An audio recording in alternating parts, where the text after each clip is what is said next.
You could have been fired. You almost were. Well, the university was in an awkward position, because there was already provincial legislation that compelled such speech. And so now it was moving to the federal level. I made the case in the videos that I might have been breaking the law by making the videos criticizing the legislation, because as far as I could tell when I read the surrounding policies, that was one implication. And so then my critics came out of the woodwork and said, oh, Peterson is exaggerating the danger of this law, which is of course possible.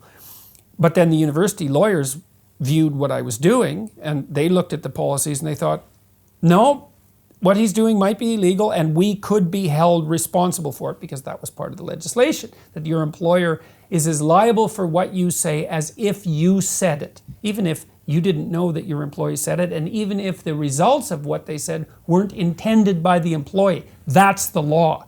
Absolutely appalling law, but that's the law. So obviously the university lawyers read the law and they thought, oh, we can't let him do this, because if it's illegal, then we're also breaking the law. So they sent me 2 letters saying, you have to stop.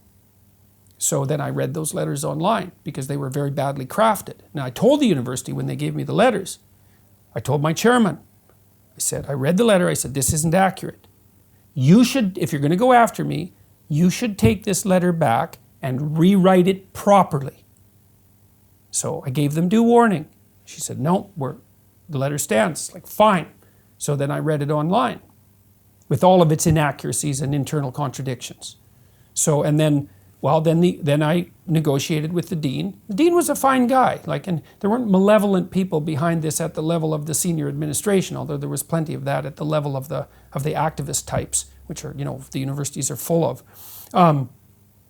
Then they agreed that we could have a debate about the issue. And that turned into a discussion rather than a debate, but that, whatever, that was the step in the right direction. And then they left me alone.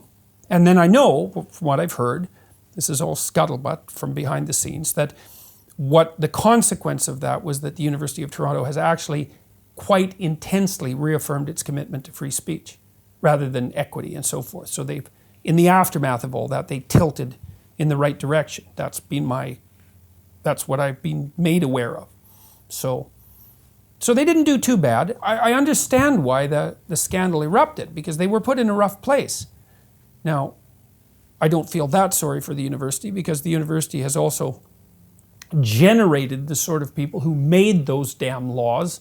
So they're hoist by their own petard, so to speak, and that's increasingly happening. Because when you make bad rules, then the people who make the rules get tangled up in them too. And this is that leftist agenda that's promoted at universities that's kind of ripping down these hierarchies that, without actually giving them proper thought process. Yeah, with no respect, no respect, no gratitude. No understanding, no respect, no gratitude.